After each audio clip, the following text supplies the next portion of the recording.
Hello students. हम chapter number 14 लोकगीत read कर रहे थे। यहाँ तक हमने पढ़ा था। आज हम इसका नेक्स्ट पार्ट करेंगे। इन्हें गाने वाले गांव-गांव ढोलक लिए गाते फिरते हैं। इसी की सीमा पर उन गीतों का भी स्थान है जिन्हें नटरसियों पर खेल करते हुए गाते हैं। अधिकतर ये गद्य प्रगात्मक है और इनके अपने बोल हैं। अनंत संख्या अपने देश में स्त्रियों के गीतों की है तो ये गीत भी लोकगीत ही, पर अधिकतर इन्हें औरतें ही गाती हैं। इन्हें सिरजती भी अधिकतर वही है।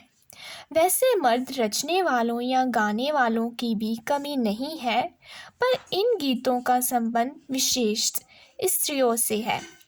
इस दृष्टि से भारत इस दिशा में सभी देशों से भिन्न है, क्योंकि संसार के अन्य देशों में स्त्रियों के अपने गीत मर्दों या जनगीतों से अलग हैं और भिन्न नहीं हैं, मिले जुले ही हैं।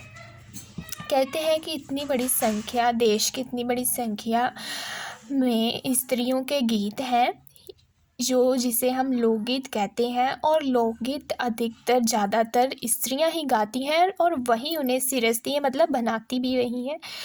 कहते हैं कि मर्द भी वैसे गाने रचने वालों की इस देश में कमी नहीं है, लेकिन लोकगीतों का संबंध ज़्यादातर स्त्रियों से ही होता है।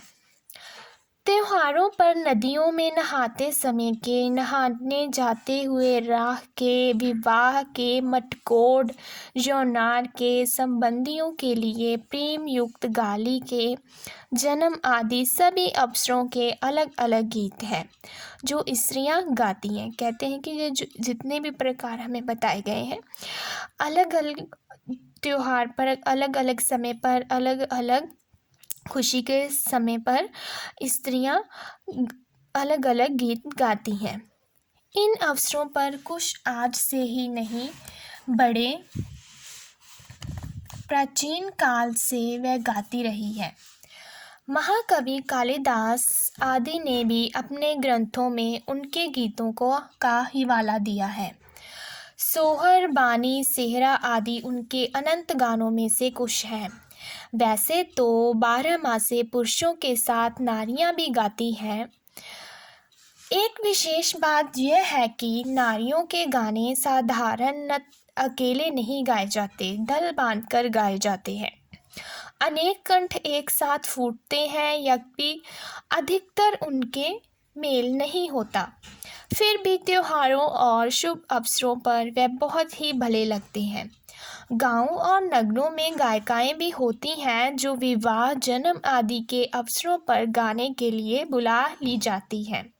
सभी ऋतुओं में स्त्रियां उल्सित होकर दल बांधकर गाती हैं, पर होली, बरसात की कजरी आदि तो उनकी अपनी चीज है जो सुनते ही बनती है। पूरब की बोलियों में अधिकतर मैथिल, कोकिल, विद्यापति के गीत गाए जाते हैं, पर सारे देश के कश्मीर से कन्याकुमारी, केरल तक और काठियावाड़, गुजरात, राजस्थान से उड़ीसा, आंध्र तक अपने अपने विद्यापति हैं।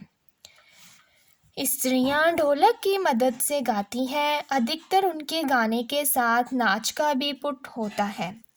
गुजरात का एक प्रकार का दली गायन गरबा है, जिसे विशेष विधि से घेरे में घूम घूम कर औरतें गाती हैं। साथ ही लड़कियां भी बजाती हैं जो बाजे का काम करती हैं। इसमें नाच गान साथ चलते हैं।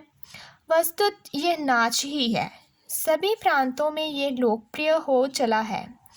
इसी प्रकार होली के अवसर पर ब्रज में रसिया चलता है, जिसे दल के दल लोग गाते हैं, स्त्रियां विशेष तौर पर।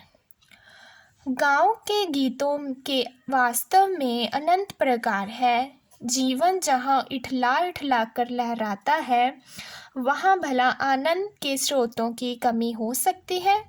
उद्यान जीवन के ही वहाँ के अनंत संख्यक गाने प्रतीक हैं। ठीक है, ये हमारा चैप्टर है लोकगीत पर आधारित। ठीक है, यहाँ पर हमारा ये चैप्टर कंप्लीट होता है। नेक्स्ट क्लास में हम नेक्स्ट करेंगे। Okay, thank you.